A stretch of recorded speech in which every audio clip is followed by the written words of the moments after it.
our number 10 spot, we have the missile test. I personally subscribe to the idea that there probably aren't any areas of space that would be a good place to blow something up, but apparently, really recently, Russia chose a really bad one. On November 15th, just weeks ago, a missile test occurred just a short 300 miles above Earth, and when the 4,850-pound satellite exploded, it created a cloud of fragments that set off the emergency response on the International Space Station, which was a little too close for comfort. Like, man, there are people on there who are just trying to like grow a pepper and prove the Earth is round and stuff. The astronauts aboard awoke from their sleep to probably the most frightening alarm they've ever heard in their lives, and had to prepare to possibly and quickly evacuate the space outpost. Luckily, they are all fine, but the explosion created a ton of orbital debris now that we are going to see the consequences of for the next few decades. We add more debris into the already crowded orbit of Earth faster than we clear it up, which creates problems for future spacecrafts and creates more potential collisions that need to be avoided at all costs. Number 9.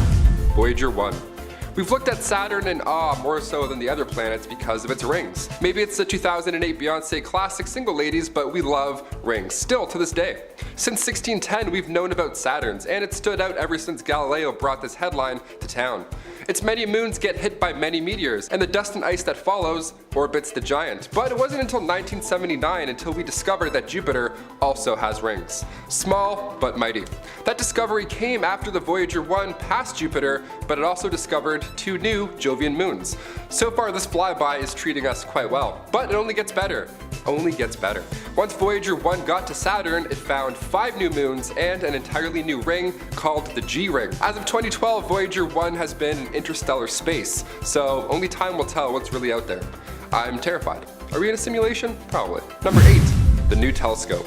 Since we launched the Hubble telescope back in April 1990, it's been a key asset in these groundbreaking discoveries. We've been able to predict the age of the universe, roughly, and we found moons around Pluto. Since its mission began back in 1990, Hubble has made over 1 million observations.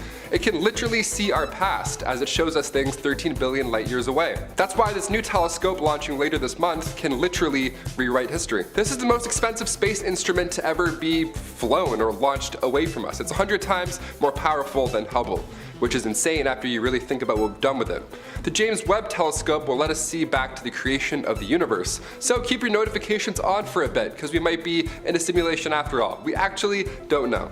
What do you think's out there? Just more space, more planets? Are we inside of a body like Osmosis Jones? I have no idea. I literally don't know. Number 7. The ISS. Ah yes, that time humans launched a science center into space. We love it.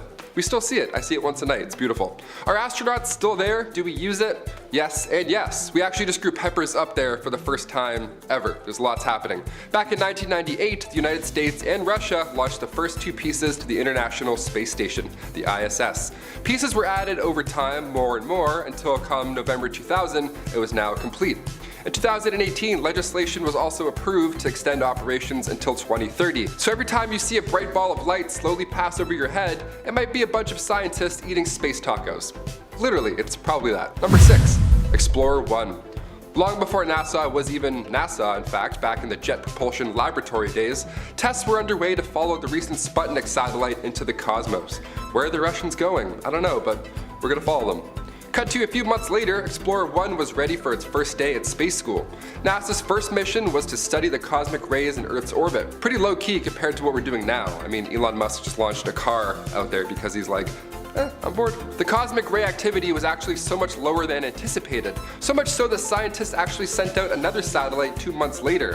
Physicist James Van Allen believed that there was something interfering with the satellite cosmic ray detector, so once the second satellite was in the picture, literally, that theory was backed up. And this introduced us to the Van Allen radiation belts. Imagine getting radiation belts named after you, that'd be awesome. Just Taylor radiation. It's not as cool. Number 5. The Space Shuttle. Kinda hard to walk on the moon without getting a ride there first, am I right?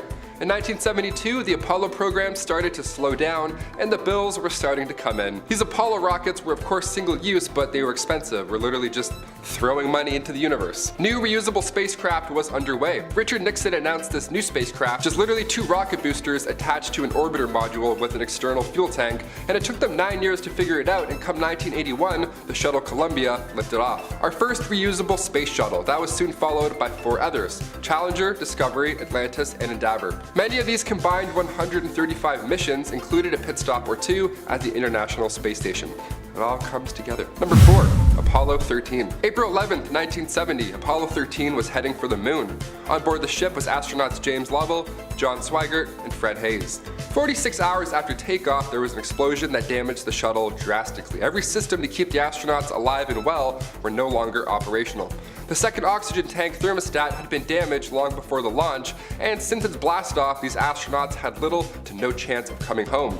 There's actually a movie about this entire thing, and it's a wild ride. You have to watch it. A Tom Hanks classic. Their power supply, their water, their oxygen, heat, light, everything was just cut off. They had lost over 30 pounds combined as a unit when they got back. It was horrible. The people at NASA's Mission Control Center, they had to do months worth of calculations in only a few days. Instead of going to the moon, they had to figure out a way to use its pull and then just return these guys as quickly and as safely as possible back to Earth. Number 3.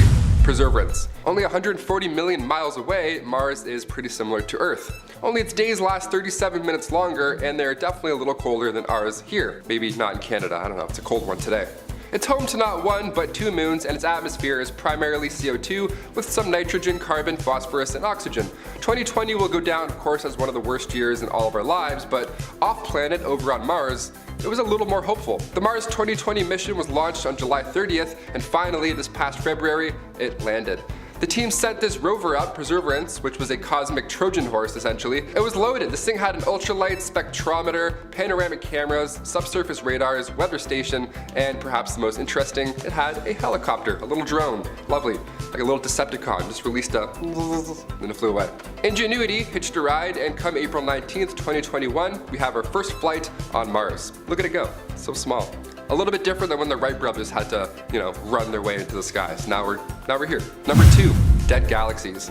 The universe is about 13 billion years old, and new research from NASA using the Hubble Space Telescope along with the Atacama Large Millimeter Submillimeter Array in northern Chile, they both combined their powers and they found 6 different dead galaxies. Yeah, galaxies that had run out of the cold hydrogen needed to make these stars, and without the fuel for stars, these galaxies were basically running on nothing. Which is interesting if you're a scientist, and also if you're not one, because already you're like, what? These things can die? This discovery led us to a new question that we didn't even know we had. What led these galaxies to die? What happened to all the cold gas in them so early on? These 6 galaxies lived fast, hot lives, but we aren't really sure what went wrong. Lead author and assistant professor at astronomy of University of Massachusetts, Kate Whitaker, she proposed several potential explanations and gives us insight into the future of the studies when she says, did a massive super black hole in the galaxy's center turn on and heat up all the gas?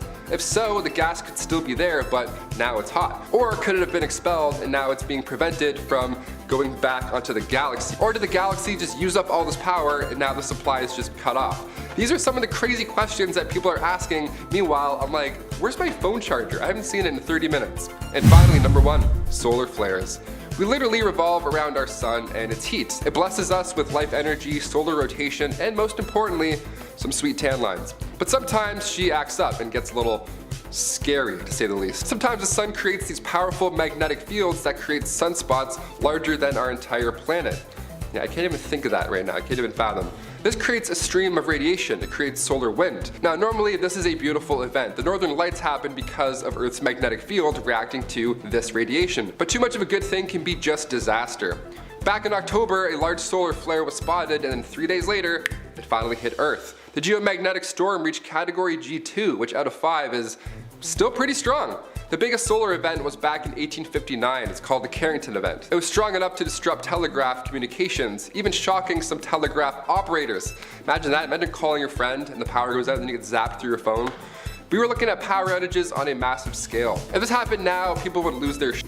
Right in the middle of Spider-Man No Way Home, bam, blackout. Life as we know it is now meaningless. Is the Green Goblin back? I don't know, we couldn't tell you. Starting off in our number 10 spot, we have ALMAS. ALMAS was a super secret Soviet military space station program that began in the early 1960s. Basically, there were 3 separate stations that were launched between 1973 and 1976, and they were crewed military recon stations. How they kept the whole thing more under wraps is that they designed them like civilian space stations. One of the stations failed shortly after achieving orbit, but the last 2 both were successful in their crew testing. Although there was success on these flights, the cost associated with them and the benefits benefits of the program weren't matching up, so in the end it didn't go further than there, although the technology used in this program has of course gone on to inform others. In our number 9 spot today we have 99942 APOPHIS. This little asteroid has a diameter of about 1/5 of a mile and it is currently sitting at number 3 on the Palermo scale. This is something I'll refer to again today, so let's just talk about it real quick. The Palermo Technical Impact Scale is a scale that is used by astronomers to rate the potential risk and hazard of impact of a near-Earth object, or an NEO. It used the combined information and data of the probability of impact coupled with the estimated kinetic yield, which basically just shows us how likely and how badly an asteroid would mess us up, re the dinosaurs. So, back to Apophis. This asteroid is at rank number 3, so it's the third thing we gotta worry about. When it was discovered in 2004, astronomers gave it a 1 in 60 chance of striking Earth in May of 2029 on Friday the 13th of all days. If it doesn't strike Earth, with the naked eye we'll be able to see it pass at a distance of roughly 18,600 miles, but if it does strike Earth, we'll also be able to see it with the naked eye, just at a much closer distance. Because of how close this passing asteroid is going to be, if the asteroid passes us at a slightly different angle than current predictions, there is the possibility of collision in 2036 or 2069.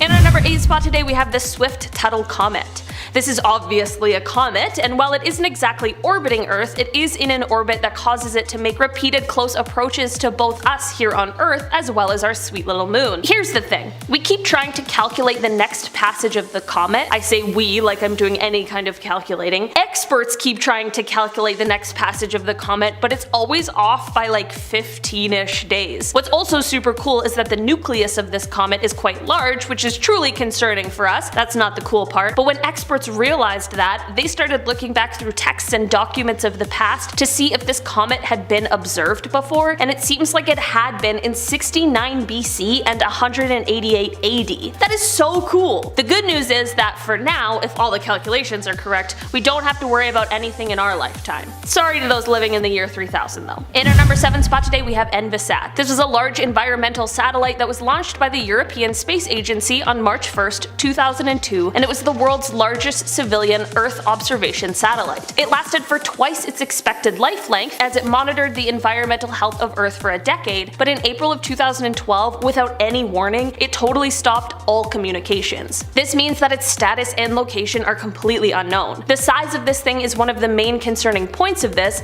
as it is 85 by 32 feet and weighs a common cool 18,000 pounds. Since we don't know where it is and have no control over it, it's simply up to space and the laws of physics now. It is predicted that the uncontrolled descent of the satellite to Earth will likely take place over the next 150 years or so, and it threatens the risk of injury and damage. There's also a 15 to 30% chance that it'll collide with other space junk and cause a major fragmentation event. In our number 6 spot today we have 29075.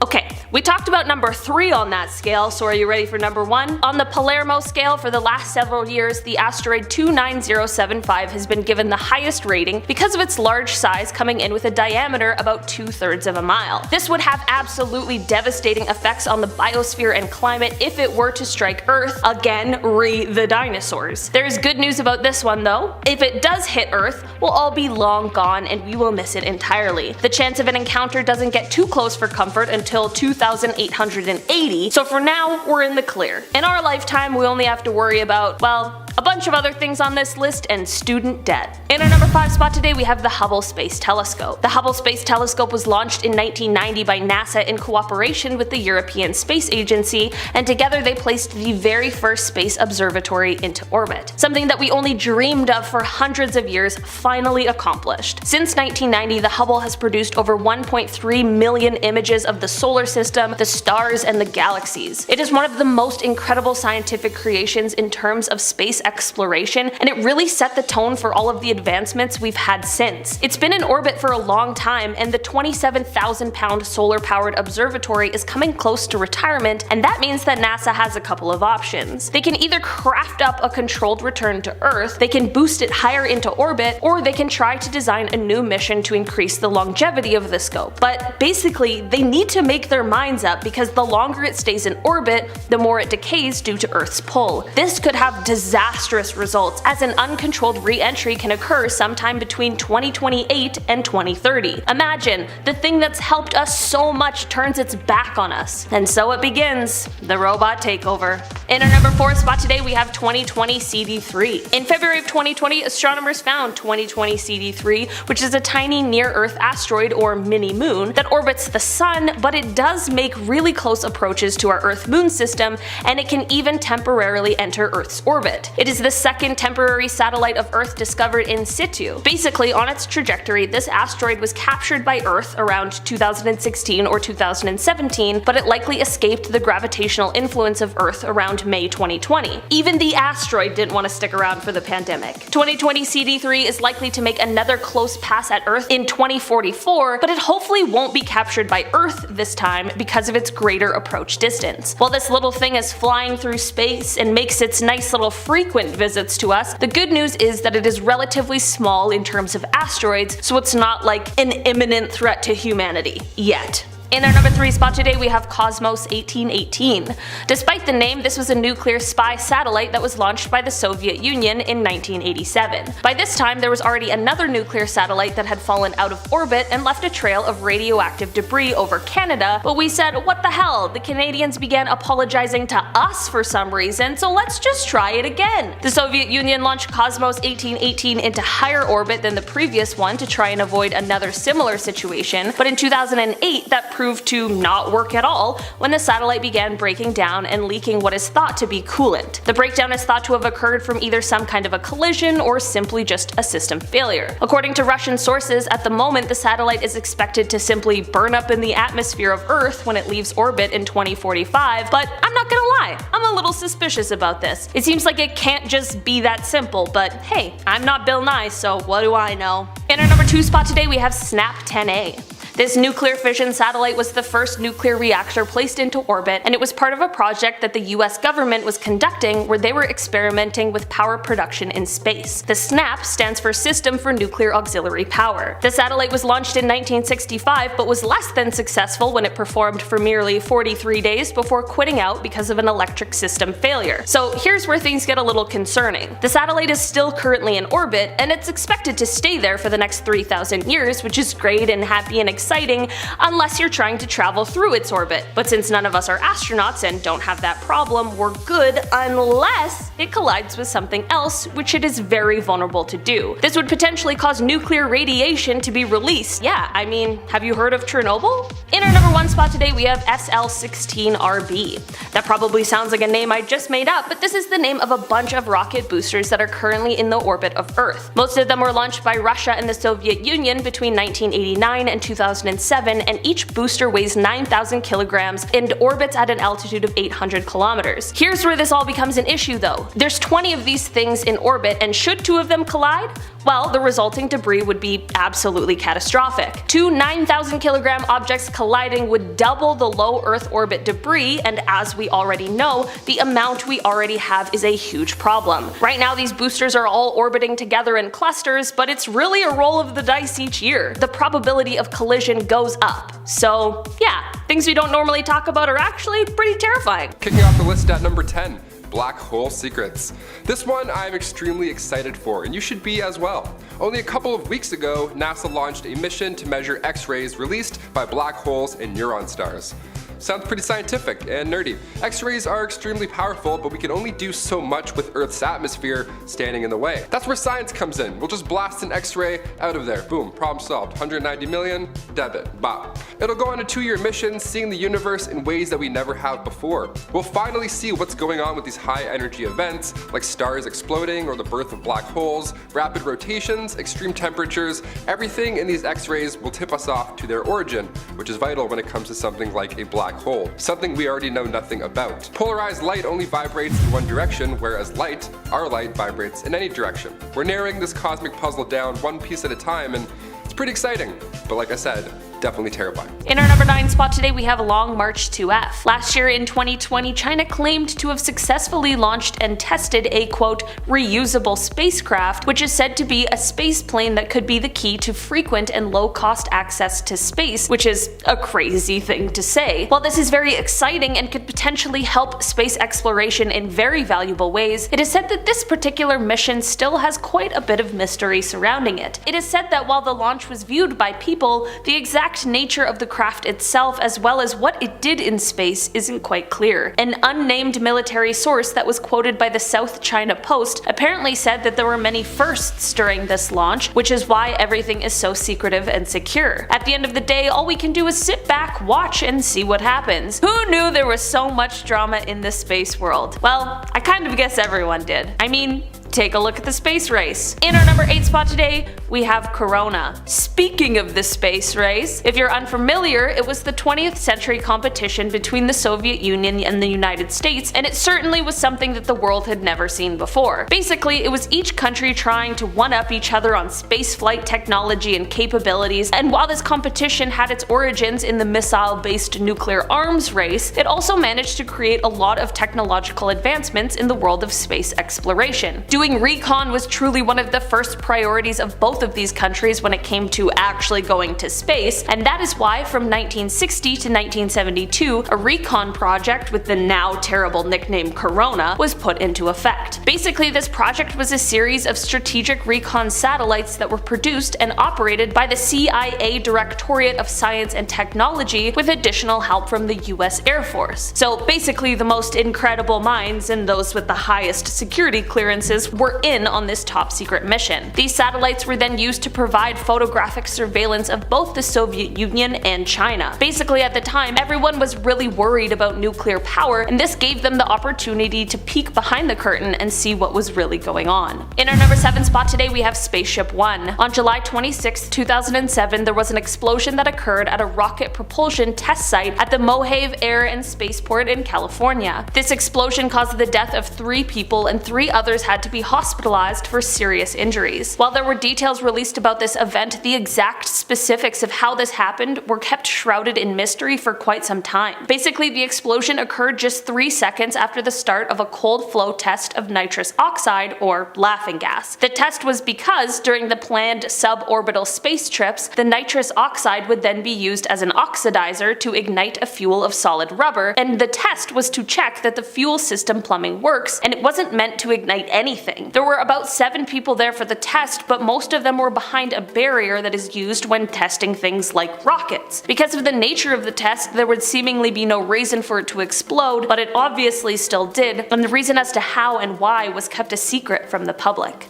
In our number 6 spot today, we have Xizhang-21. Not too long ago, China launched a satellite called Xizhang-21 designed to test new ways to clean up space debris, which is super cool and actually really important. This is all fine and well, but here's where the mysterious part comes in. Basically, something else has joined in orbit with the satellite, and the US Space Force detected and cataloged it, and while they thought they knew what it was, it turns out that they don't because it's not acting as expected. They thought it was a type of rocket body, but now they're just left with more questions than answers. Now there are doubts about whether it even is this rocket body or if it is an entirely different object, and regardless, what is the plan with it? This is all a precarious situation as many world powers are testing out certain anti-satellite technologies, which of course would be problematic for all the other countries. There's a good chance that we will likely never know the entire truth about the purpose of what the object trailing Xizhang-21 is, but it's for sure keeping the Air Force on the lookout, and the rest of us can just sit and speculate and hope it's nothing bad for us. In our number 5 spot today, we have the fallen astronaut. This isn't exactly a space mission, but it is something that happened in space, and not a lot of people know about it, and it certainly was not something NASA knew about before it took place. The fallen astronaut is an aluminum sculpture that was meant to depict an astronaut in a spacesuit. The piece was commissioned and placed on the moon by the crew of the Apollo 15 on August 1st, 1971. It is next to a plaque that lists the 14 names of the men who died, and the entire thing is meant to be a tribute and to commemorate the astronauts and cosmonauts who have died in the advancement of space exploration. This wasn't cleared prior to being done, but I think the important thing is that it was done.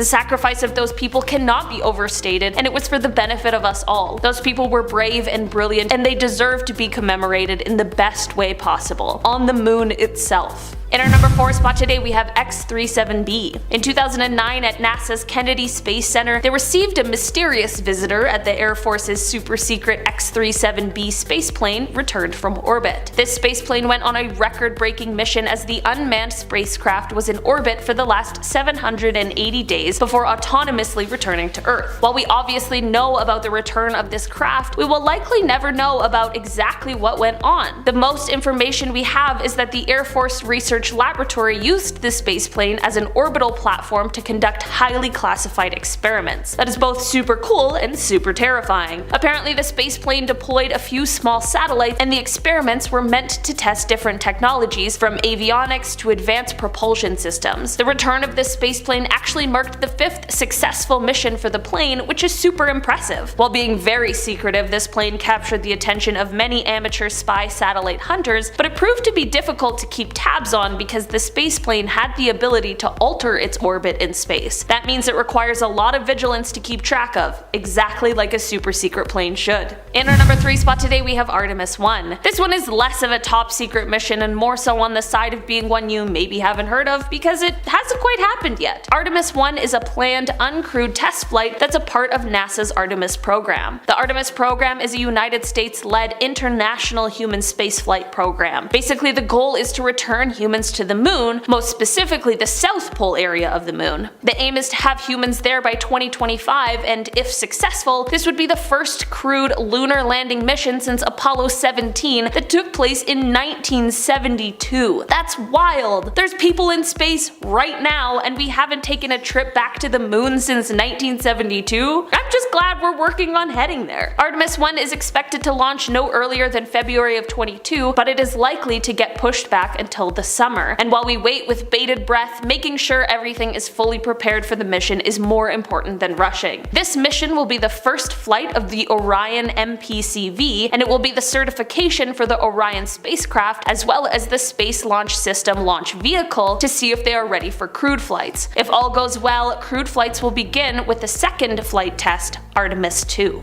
In our number 2 spot today, we have an entanglement. Not too long ago, actually just over a week ago as of filming this video, Russia successfully launched a classified military satellite that is said to be a part of Moscow's early warning anti-missile system. Just shortly after this, like we're talking just hours after this, China also had a space launch. They launched their Xi'an-11 satellite into space, which is thought to be in a testing or trial phase right now, with its eventual mission being kept a secret. While all of this is of course fine and well, the one concerning thing is that people are starting to speculate that perhaps these missions might be linked, and that there is a possibility that Russia and China are working together out in space. Who knows really, and there's a high chance that this is just a space coincidence, and I'm not trying to start a space gossip column. Either way, whatever this test satellite is that China launched, we don't know what it will one day be used for, but we can all wait together because whatever it is, it's likely to be probably exciting. In our number 1 spot today, we have the Manned Orbiting Laboratory. Okay, so you remember the Soviet Union's secret Almaz mission we talked about at the beginning of this video in number 10? Well, here's another mission that was like in response to that. Basically, this program called the Manned Orbiting Laboratory was run by the Air Force and the intelligence community's National Reconnaissance Office, and the goal of it was to spy on and throw the Soviet Union off track. Some of the documents in this mission have now been declassified, and according to them, one of the goals was to knock some of Moscow's satellites out of orbit or to fire projectiles at them. They even wanted to try and capture one of the Soviet satellites in space and then basically send it back down to Earth so that they could study it. That's wild! And here's the thing that I couldn't tell you before about the Almaz that I can tell you now. Moscow equipped their secret space station with a rapid-fire cannon in order to stop any of this from happening. I seriously feel like I'm watching some sort of space action movie. I can't believe these are real things that happened and were created in the 60s and 70s of all the time.